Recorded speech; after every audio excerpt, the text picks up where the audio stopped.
السلام عليكم ورحمة الله وبركاته. الحمد لله والصلاة والسلام على نبينا محمد وعلى آله وصحبه أجمعين. تلقيت رسالة قبل قليل على الواتساب. هذه الرسالة فيها صورة لقناة شوف تيفي، وهي تأتي إلى جانب مركز الراقي المغربي نعيم ربيع، وتعمل استجواب مع بعض الناس، لكن نريد وقفات مع هذا الفيديو الذي وضعته الآن شوف تيفي. لاحظوا العنوان بداية: سكان حي السلام بأناسي يحتجون ضد راقي حول حيهم إلى زاوية والسلطات أوت. هذه البداية. سكان حي السلام بأناسي يحتجون ضد راقي حول حيهم إلى زاوية. شوف تيفي لم تذكر الاسم ولم تشير إلى اسمي، ولكن سأظهر لكم شيء. انظروا، شاهدوا معنا هذا الآن فيديو الآن، هو على شوف تيفي الآن. ركزوا معي جيدا.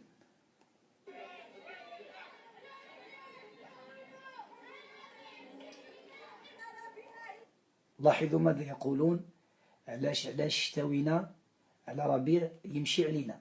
بمعنى وهذا الملتحي الذي أمامكم، هذا الملتحي الذي هنا أمامكم هو من يقود هذه الحملة النتنة، هو من يقودها، يريد أن يحتل هذا المركز. لا يؤذيه في شيء إلا أن نعيم ربيع غصة في حنجرته لا يستطيع هضمها. طيب، لاحظوا ماذا في جانب المركز: صالون. هذا الصالون طيب هو لي أخت من كذلك يسير هذه الحملة.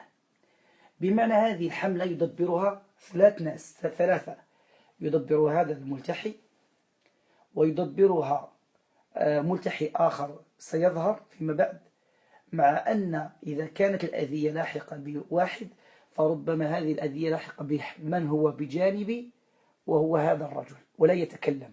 الرجل صاحب القميص الأبيض الذي بجانبه صاحب القبعة هو الذي يؤذى، أو أخوه هذا الذي في الوسط هذا عند الراية، لا يرفع اليد ولا شيء، فقط كأنهم يأتون به رغما عنه. تجارنا لابد توقف معنا. بمعنى طريق لهدم نعيم ربيع وأن تكون في الواجهة، مع أنه ما يتكلم له ولا أخوه، وإنما الذين يتكلمون كيف تكون الأذية، وهذا هو المركزي. والذين يتكلمون بعيدين كل بعد، وأحدهم في أقصى اليمين والآخر في أقصى الشمال. والناس لاحظوا معظم الناس هم أطفال صغار، والنساء نساؤهم. بمعنى لو كان هذا الملتحي يأتي بعمته بخالته بجده عمر المكان حتى يغرروا بالناس ويظنوا أنها مظاهرة، وتواصلوا مع شوف تيفي حتى تأتي. والسؤال: شوف تيفي إذا أتت إلى هنا والباب المركز هنا أمام، عند باب المركز، ما الذي يمنع وسائل الإعلام أو وسيلة الإعلام أو التواصل هذه أن تدخل وأن تطرق الباب وأن تأتي وتسمع هل ما يقولون حق موجود أم لا، وما هي وجهة نظر الناس الآخرين؟ ثم هل سألت أن الجيران يشتكون كلهم أم من أنتم بالضبط؟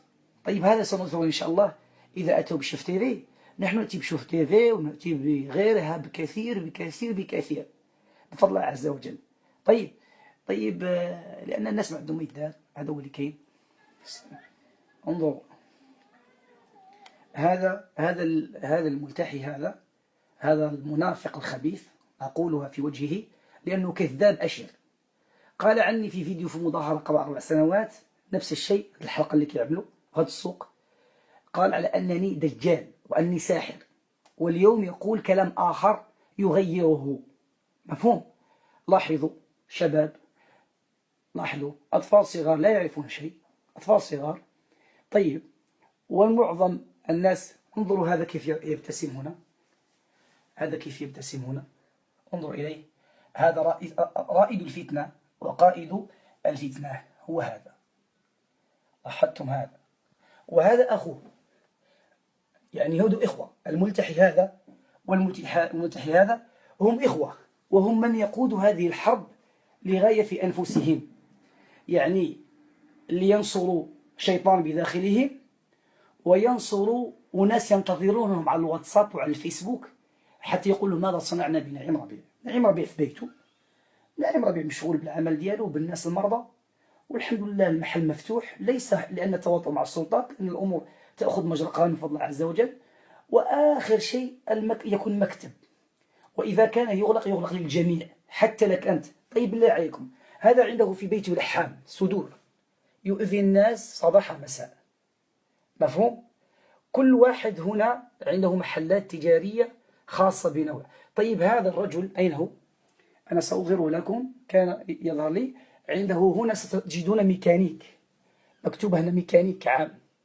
هذا الميكانيك طوال اليوم يشتغل، وسأظهر لكم صاحبه، يعني صاحب المحل. السيد هذا اللي المدعو ربيع نعيم اسمعوا، كيدعى انه كيدير الرقيه الشرعيه مع العلم انه ما كيديرش الرقيه الشرعيه. هنا أليس هذا كذاب؟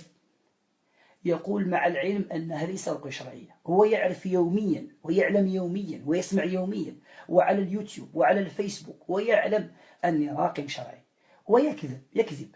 ماذا يقول الله عز وجل؟ يكذب الكذبة فتبلغ الآفاق، سيسمعها القاصي والداني ويسأل عنها يوم القيامة. طيب بالله عليكم، هذا يخاف الله عز وجل؟ هذا يخشى الله؟ يعني الغاية تبرر الوسيلة، تكذب على الله عز وجل؟ لا حول ولا قوة إلا بالله. طيب هذا هو الدين؟ يكفي أن الناس يعرفون أنك كذاب ويلعنونك صباح مساء. طيب هذا هو الرجل صاحب الميكانيك، هذا بجوار أمام المحل مباشرة ميكانيك، يعني صراحة ابنه لم يؤذني بشيء، وإنما أتكلم لأني رأيته. طيب إذا كنت معهم في هذه المظاهرة، حري بك أن تغلق المحل الميكانيك، وأنت حري بك أن لا يكون عندك لحام، وأنت حري بك أن لا يكون لك محلات في هذا المكان. طيب حتى أبين لكم إخوان أنها حرب فقط على نعيم ربيع. تكلمنا مع اسمعوا جيدا. الاصوات اللي كتصدر من المحل ديالو للجيران، بحيث ان أو انظروا، يقول تكلمنا معه بخصوص، هو ما تكلم معي ولا قط ولا مرة، إذا هذا كذاب، ما تكلم معي. طب يقول أصوات تخرج للجيران، هل أنت معني بالأمر أم أنك موكل، يعني تتكلم باسمهم؟ بأي صفة؟ ومن أنت؟ هذا هو السؤال. طيب والصداع راه لا حول ولا قوه الا بالله، وما كنظنش ان هذا. يقول الصداع ديالاش؟ واش أنا ميكانيك؟ أنا طولي لحام صدور؟ طيب الصداع ماذا؟ ذكر، دعاء، قرآن؟ اعترف، قل أني أسمع القرآن بصوت عالي، وقل أنه قرآن، قل أنه قرآن، قل أنه دعاء. إذا كنت تسمع حقيقة هذا ويصلك، سيصلك الصوت قرآن، إذا كان يصلك أنه قرآن وأنه دعاء. طيب مهم خلاصة القول شكينا به، وكما كتعرفوا الخطاب الأخير ديال صاحب الجلالة الملك محمد السادس كان كيحث على الإدارات أنها تقوم بالعمل ديالها. أنا كنشوف شموا فليحتوا النفاق، شموا النفاق مزيان، كيف يحاول أن يدلس الأمر وأن يغطيه بأشياء سبحان الله. طيب ايش العمل ديالها، بحيث أننا درنا شحال ديال الشكايات وما كاين حتى شي حاجة. واش كاين تواضع ديال السلطات مع هذا السيد؟ الله أعلم. المهم حنا راه في المغرب، هذا الشيء راه كاين. كنعرف انا القانون، الانسان ما عندوش رخصه والرقيه الشرعيه ما عندهاش رخصه بتاتا. يعني بحال هذا الشخص هذا ما خصوش يكون في الدرب، ما خصوش يكون بالحي. حنا اللي تهمنا نهار الاول حل باش غادي يبيع. حتى قبل تكلم هذه الأخت تجيبكم على ما قاله، يقول على أن الرقية ليس له رخصة ويجب أن يزال من الحي. ماذا قال؟ انظروا، الحق نطق على لسانه، قال الرقية ما عندهاش رخصة وخص الحيد، ما قال سحار ودجال. وفي البداية يقول هذا ماشي قرآن. والرقية ما هي؟ إذا كنت ملتحي، الرقية هي قرآن ودعاء. إذا أنت إما جاهل وإما منافق أو كذاب. فنفهموا مزيان إن شاء الله تعالى باش نفهمكم إن شاء الله. إذا هو اعترف، يقول هذه الرقية ليس لها رخصة. إذا أنت تقر على أنها رقية، وتعلم أن السلطة لا تخول الرقية الشرعية بصفة مباشرة أو بصفة مباشرة، مفهوم؟ إذا هذا الإنسان يتلاعب، وهذا الإنسان غايته ماذا؟ هو أن يغلق لنعيم ربيع، وغدا يغلقون لفلان ولفلان. المهم يبدأون بالرأس الكبيرة في البلد، يعني في الرقية الشرعية نبدأ بنعيم ربيع، وهذه السياسة الذين يريدون يخوضوها الآن خاصة على نعيم ربيع. طيب باش نبين لكم الحق، انظروا إلى هذه المنتقبة، واش هي منقبة ولا دايراه ولا مبزينوا عليها ولا مخبعة وجهها، الله أعلم الله أعلم. أنا غادي باش نحكموا على كلام الله يجزيكم بخير، وسأقول لكم ماذا سنصنع. نريد الآن حملة بإذن الله فيسبوكية، حملة على شوف تي في بإذن الله، حملة على جميع وسائل الإعلام، حملة سوف نبين أين تكون بإذن الله عز وجل، وسأقول لكم الخطوات، وتكون بيننا ليس على العام، تكون على الخاص إن شاء الله تعالى، باش إن شاء الله الأمور تظهر أكثر بإذن الله. طيب اسمعوا. دابا حنا ولادنا ما لاقينش فين يلعبوا من الصباح، وهو تيرقي رقيه فرديه حتى للظهر، ومن الظهر للعصر تيرقي رقيه جماعيه فيها 60 مرة حتى 70 مرة. اسمعي يا أختي، الكذب حرمه الله، والنفاق لا يحبه الله. لا أفعل الرقية الجماعية يوميا، منذ 6 شهور أو أكثر ما فعلت الرقية الجماعية. وإذا كانت الرقية الجماعية فهي تكون يوم السبت، وتكون من الظهر إلى العصر وليس بعد العصر. إذا أنت غير جايبينك معمرين بك، وربما تعرفي تتكلمي، قالوا أنت جريئة تعرفي تتكلمي وعندك لسان فوصوك، ولكن ما حفظتيش الموضوع مزيان، فهمتي ولا لا؟ أو أنك فعلا قد تكوني جارة ولكن ما عندكش المضمون، بمعنى أنك ما عايشش الواقع. الواقع أختي هو أن الرقية الفردية تكون يوميا، الصوت لا يسمع، مفهوم؟ وأنا غير موجود في المركز منذ مدة، عفى الله عني من ذاك الحي، عفى الله عني، ولكن لأني فتحت كي أساعد الناس، فهمت ولا لا؟ ولأني أنفقت الأموال الكثيرة الملايين على ذاك المركز ما يذهب السودان، فهمت؟ ولأن فيه شركة، ولأن فيه أوراق قانونية، وأنتم لا تدرون هذا، مفهوم؟ أنتم من يريد يدير العصية في الرويضة ويغلق للناس محلتهم التي أنفقوا عليها وجهزوها كي تأخذوها باردة، مفهوم؟ لأزواجكم أو لأبنائكم، مفهوم؟ تقولوا غير خيرنا ما يديه غيرنا، وهذا كلام باطل، بمعنى تأخذوا عرق الناس، لا يجوز. المهم قلت أختي على أن الرقية تكون من الصباح إلى الظهر ثم إلى العصر ونعمل رقية جماعية. لا، الجماعية عندها يوم في الأسبوع وأوقفناهم منذ مدة، والفردية تكون لا صوت فيها. إذا هنا علم كذبها، وعلم أنها يعني راك تخدم لي رسالة معينة. في العصر تتكون حالة هستيرية في الزنقة، لدرجة أننا خاصنا ديك الوقت نجمعوا ولادنا من الزنقة تيخرجوا الكليان ديالو. طيب اسمعوني يا إخواني، أتى عندي لا أقول عشرات أو المئات أو الآلاف، أكثر من ذلك. هل رأوا فعلا أن في الحي تكون حالة هستيرية؟ وأين هي السلطات؟ ولماذا لم تتكلم منذ أن في المركز 7 سنوات؟ كيف حالة هستيرية؟ فقط الآن والبارحة والأسبوع أصبحت حالة هستيرية؟ يعني السلطة كتقول تهم السلطة أنها ناعسة، وأن العقلاء غير موجودين في الحي، حالة هستيرية. كيف حالة كيخرجوا الناس يعني باقي فيهم الجن مثلا وخرجوا يغوتوا؟ هذا هو اللي كيقولوا بعضهم، حرض الناس قال لهم الجن يخرج منكم ويدخل إلى بيوتكم وإلى أبدانكم. يا أحبابي يا إخواني، احنا بعيد من كل عود عن هذا، نحن فقط نعالجكم، نعطيكم زيوت وأدوية. وإذا كان يكون تسمعون كتاب الله عز وجل، كل واحد راك يسمع كتاب الله في بيته، عنده السيدي عنده القرآن يسمع، هل هذا فيه ضرر أو عيب؟ سبحان الله. لكن حينما تبتلي أو يبتلى زوجك أو ابنك ستبحثين عن راقب، لأن زوجك وإن كان متاح لا يجيب، مفهوم؟ دائما بسبب النصب والاحتيال اسمعوا مزيان، وتيجيو يبقاو يديروا مشاكل في الزنقة. وهذه لا تظنوها قالتها عفويا، إنما هذه رسالة موجهة بشكل مقصود، أعطوها رؤوس الأقلام وسطرت عليها، أتت عليها الرقية، الصداع، فردية، جماعية، النصب على الناس، هذه كلمات كي تسمع على شوف تيفي. ونحن ولله الحمد لسنا حال المنافقين الذين وصفهم الله يحسبون كل صيحة عليهم. نحن الحمد لله وثقون بجهودنا، بثقتنا بداية بربنا ثم بمنهجنا الذي نسلكه، لا شائبة تشوبه ونسير عليه قدما رغم أنوف الحاقدين، ولله الحمد والمنة. طيب بغينا نعسو هانين في ديورنا، سيدنا عطانا هاد السكنة، ولكن لاحظ الملتحي الأول يقول سيدنا نصره الله وحفظه الله في الخطاب الأخير، وهذه تقول سيدنا أعطانا الديور بمعنى كأنها وسيلة ضغط علي أو على السلطات كي تتحرك في الباطل.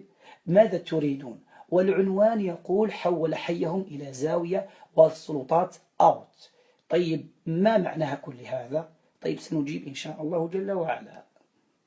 مع السيد جا من برا وجا تيدير لنا هنا سكوندار محرومين في ديورنا تنفيقوا تنعسوا على الغوت ديال العيالات. حنا ولينا عايشين في الزاويه ديال بويا عمر ماشي في السكنه.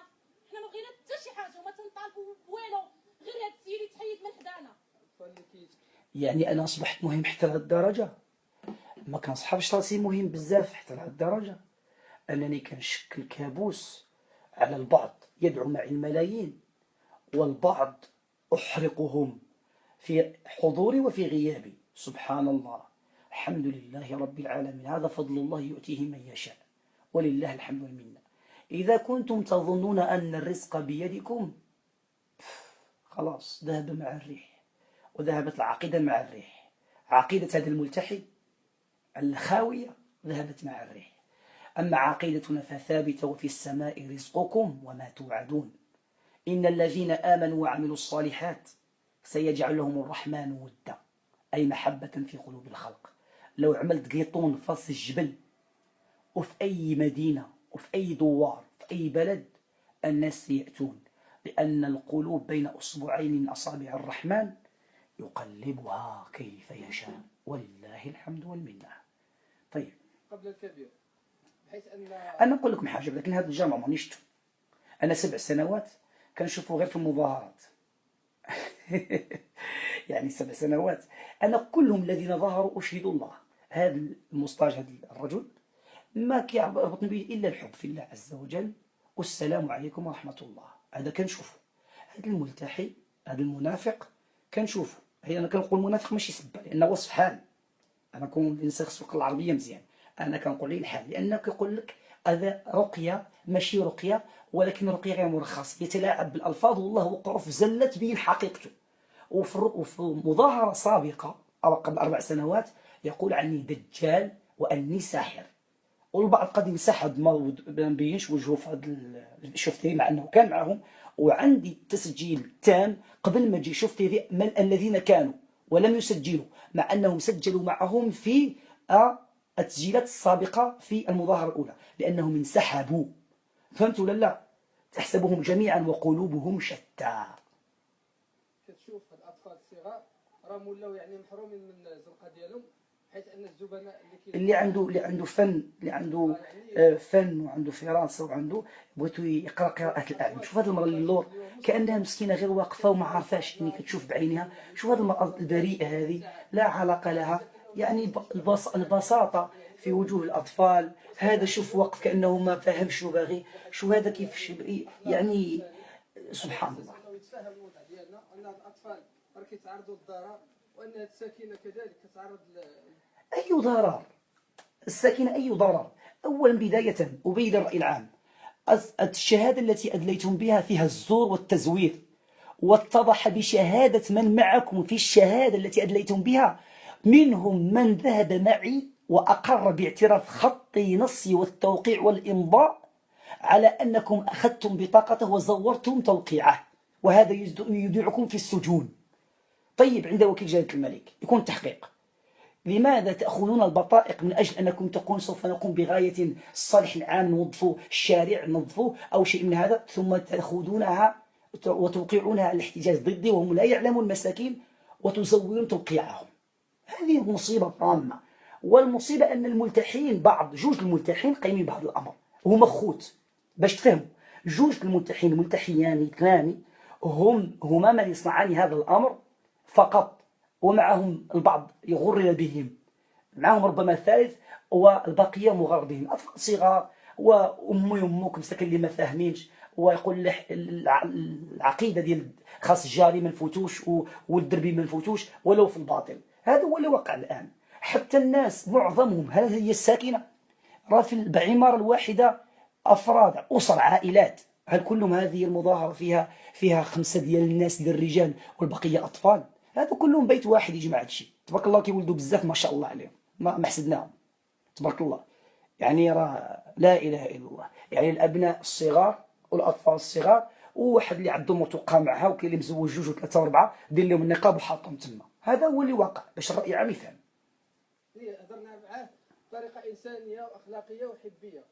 بالله عليك اتقي ربك عز وجل. متى أتيت عندي؟ ومن منكم أتى عندي؟ من منكم أتى عندي؟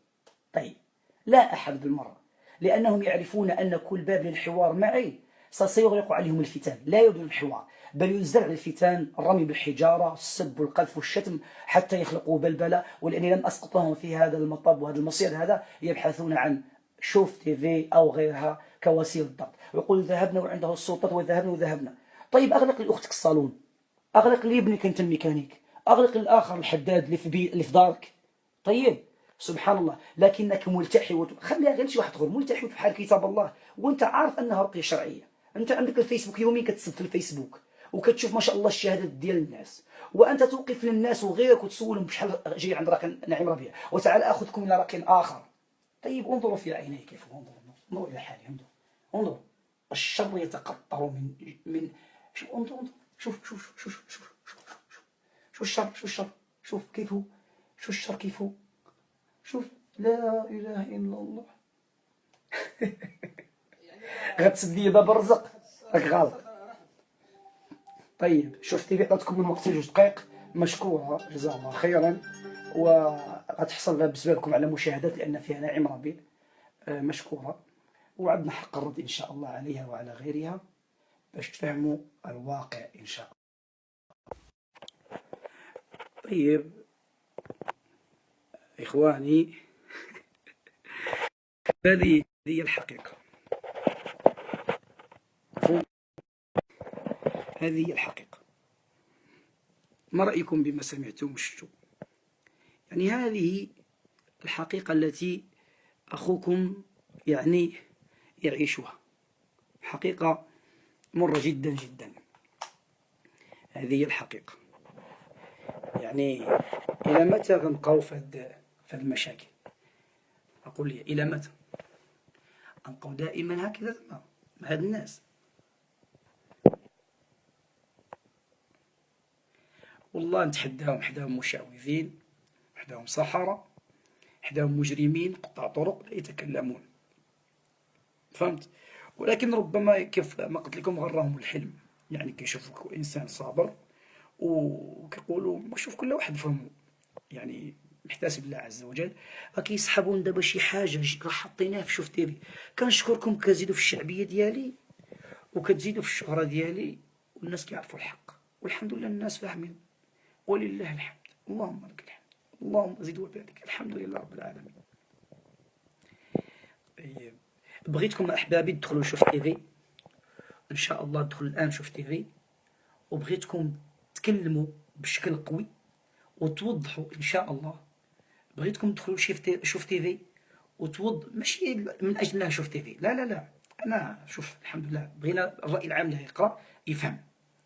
ثم بغيتكم إن شاء الله تعالى نزيدوا في النجاح. لاحظوا أن هذه اليومين كنكثر كنحط لي فيديو، غادي إن شاء الله نشبعوهم فيديوهات ونشبعوهم مشاهدات واستطلاعات للرأي وآراء المتبعين وسفريات بفضل الله عز وجل. وقريبا عندهم حداهم غيتفتح مركز آخر بفضل الله، بجانبهم ولا يدرون سوف يفتح مركز قريب بإذن الله، مفهوم؟ وعلى أحسن حلة بإذن الله، وسيستقبل فيه إن شاء الله خلال هذه الأيام حالات إن شاء الله عز وجل. والمركز لن يغلق ولو يبقى الزيوت، مفهوم؟ هو مكتب، ولو مكتب لاستقبال المكالمات، ونعيم ربيع بتنبت خلاص. هذا باش نعرف كيسمعوا هذه اللهجة باش كيفهمونها الناس. اسمحوا لي مع احترامي للجميع، ولكن هذا اللفظ ماشي ديالي، ولكن لأن خاصني نخاطب الناس على قدر عقولهم، ما كيفهموش اللغة العربية. وكذاب وكذابين، هذو كذابين، يكفي أنه يعرف أنه كذاب، مفهوم؟ يعرفوا أنهم كذابين. من اللي يقول لك، لاحظوا الذكي واللبيب يفهم، يقول لك والله ما عرفناها واش رقية تعريضا، يعني كيمر الكلام من تحت الدف، والله ما هذيك بعدا كي ماشي رقية وماشي كلام، وفي الأخير يقول خاصو يحيد من هنا لأن ما عندوش رخصة، لأن الرقية ما كترخصش. أنت بينت حقيقتك، تحارب كتاب الله عز وجل وتريد أن تنصر السحرة يعالجوا بالسحر، والذين يعالجوا بالقرآن تغلق عليهم الباب. مفهوم؟ واحد تقول لك عنده الرقية يوميا جماعية، كذبت، والناس كلهم يعرفون. لكن عمل الجماعية منذ مدة طويلة، والفردية تكون يعني صوت منخفض، لا يكون حتى الفردية أنا ما كاينش مدة طويلة هناك. مفهوم؟ هناك من ينوب. طيب سبحان الله، وعند الحمد لله مركز آخر يعني مجهز وكذا وكذا، والناس يعرفون طريقتي في العمل بالمواعيد، وما كاينش فوضى. تقول لك وعندهم مشاكل مع الناس، نتحدد مشاكل مع الناس أين هي؟ أنا ربما حريص على هذا الأمر أن لا يكون. اليومين عندي لوم وعتاب، نشدد على المساعدين أنهم دائما يكونوا على يعني حسن التعامل مع الناس، ولا ما يكونش حتى يعني سوء فهم عن أي متصل أو إنسان كيتعاجى عندنا باش نغلقوا الباب على هذا الأمر. اليوم في الجزائر يأتي عندي رجل يقول لي سألت عنك أحد المنتحين، قال لي احذر احذر احذر احذر احذر. سبحان الله، قال لي وإذ أتيت عندك، يعني هو أتى أصلا من الجزائر من فرنسا، ولما أتى أراد أن يغير له المسار يأخذه إلى جهة أخرى. سبحان الله، أقسم بالله العظيم حاولوا معه في العلاج مرة ومثنى وثلاثة وربع، ماشي كنشكر راسي، ما ظهر شيء. استمعت له تقريبا ساعة ونصف، رقيته في ربع ساعة صعد الماسوني ويتحدث. سبحان الله، لما أفاق هذا الرجل يعني يبكي من شدة الفرح، ويقول كلام كبير جدا. وسأظهر لكم المقطع. يقول قلت له هذا يحسدون، لأن الحمد لله هذا علم بفضل الله عز وجل والفتح من الله عز وجل. طيب نحن الكل يقر، لسنا صحراء ولا دجالين ولا مشعوذين، نسعى أن نتعامل مع الناس بالخير، مع من عنده ومن ليس عنده، وهذا الكلام يعرفه قبل الناس الله عز وجل، لهذا يسط الرزق الحمد لله. طيب لما يقول هذا الملتحد على أنك أنت الرقية تحارب وليس لك رخصة، يجب أن لا تبقى يعني قريب منا. تقول وحدة يعني أنت أتى منذ مدة وكان للزيوت والأعشاب، وإذا به الرقية يوميا يجب أن يرحل. أسألها سؤال، طيب أنا في المكان هناك 7 سنوات، أين كنتم أنتم؟ ألم تكونوا في اليوم الأول هذا زوجك أو ابنك أو أخوك أو جارك؟ أليس هم من كانوا يعملون كلهم في المركز، هذا للرخام وهذا للجبس وهذا حتى إلى آونة أخيرة قبل 4 شهور كانوا هم من يأتون يعني بالإصلاح المركز، وقبل 6 شهور أو أكثر 8 شهور كانوا هم من يأتون حتى بمكبرات الصوت المركز إذا كان هناك أي عطل أو عقب فني. طيب لما تكون هناك شكاية؟ لم تكن هناك شكايات أو وشايات. طيب من غيركم؟ من قلبكم؟ الملتحي هذا أنا أقوله، أنا لا أحني جبهتي إلا لخالقي، ولا أضع أنفي في الأرض إلا لربي جل وعلا. مفهوم؟ ولو كنت أضع يعني أتمايل لكنت أسير فوق المال، لكن عندي مبدأ وعندي كرامة وعندي عزة نفس وعندي أخلاق وعندي طيبوبة فعلا، لكن ما كان نافقش بهذا المعنى. أكره النفاق، والحمد لله من عايش يعرف هذه الأمور. إذا أحبابي وإخواني، حتى لا أطل عليكم، هذه الرسالة وصلتني الآن وأنا في بيتي. يعني الحمد لله ما عنديش مشكلة، أنا في بيتي الحمد لله رب العالمين. جاني الفيديو نشتو، وش وقع؟ نهاية العالم؟ وش نهاية العالم يا أحبابي؟ هناك بعض النجوم ربما يريدون أن يخلقوا الإشاعات لأنفسهم كي يزيدوا بريقا وشهرة. احنا ما كنجريوش وراء الفتن، ما كنجريوش وراء الكذب. هذا بعد كي نجاوبوها يعني كيدا وكذبوا، وكذبهم سيبقى لصيق بهم إذا كانوا فعلا كيخافوا الله. هذا كذبهم سيبقى لصيق بهم ولن يضرني في شيء. قول فهم مزيان، راك ما غضرش نعيم ربيع، كتضر غير راسك، لأنك يأخذ منك حسنات. وغدا أفتح بجانبك أو اشتري عندك أو بجانبك وأنت لا تدري، ما عنديش مشكل. غفهم الله يرضي عليك، ولكن مع الله أنت خاسر، مع الله أنت كذبت. وشكون معك ذكرت من النبي صلى الله عليه وسلم خرج من الطائف والسفهاء يرمونه بالحجارة. هذا ما أتذكره الآن. يعني النبي صلى الله عليه وسلم خرج والسفهاء يرمونه بالحجارة، حتى يقول العلماء 9 كيلو، وهو يرمى، وهو النبي حليم من السماء والمعصوم، ويرمى بالحجارة حتى سال الدم من عقبه الشريف. يكفينا أن نتذكر هذه المواقف. طيب تقولي تأتي بالأطفال، يعني تأتي بالأطفال. نتحداك إذا كنت رجل أن تأتي وأن تناقشني موضوع، يعني تحاورني حوار الرجال، ونوضع كاميرا ونتكلم، ولكن شتان يعني تتكلم وتقول لي ماذا عندك وماذا يخصك وماذا ينقصك وأين الضرر، وبالحجة والبرهان. أو تقول لي أين مكمن الدجل أو الشعوذة عندي، مفهوم، تقول أن هذا ليس قرآن. كل هذا ما يقدرش عليه، ولكن علاش يقدروا؟ كيد ننسى، هادو كنسميوهم نسى، كيد ننسى. غير بعضهم ياخذ هذا المقطع ويسمعوا لجيرانهم، يقول لهم شوف اش قال علينا. أنا ما سببت، ما ضربت، ما عيرت، ولكن أرد بالعقل. أنا أجيب أن المعادلة كذا تساوي كذا، سواء عليك أو على أشباهك، سواء لو كنت أنا فعلت داك الشيء نستحق هذا الكلام، لو أني فعلت هذا استحق هذا الكلام، لأني تعريت من غطاء الرجولة، وتعريت من غطاء العفة والعزة التي كانت حتى عند الجاهلية، عند أهل الجاهلية، مفهوم، كانت عندهم يعني إباء وصمود وشموخ للرجولة، لمعنى الرجولة والفحولة. ما كان يستطيع أن يضع يده في غدر. كان الكريم لا يغضب وإن مات. هكذا كان العربي، وكان القرشي، وكان حتى أهل الجاهلية، سبحان الله، كانوا رجال. لهذا الله عز وجل، النبي صلى الله عليه وسلم يقول خياركم في الجاهلية خياركم في الإسلام إذا فقهوا. يعني الخير في الجاهلية يكون خير حتى في الإسلام. لكن ما ظنك بإنسان تمرغ في الطين في جاهليته ولا زال عليها حتى في استقامته؟ فكيف تكون الاستقامة؟ إن الذين قالوا ربنا ثم استقاموا.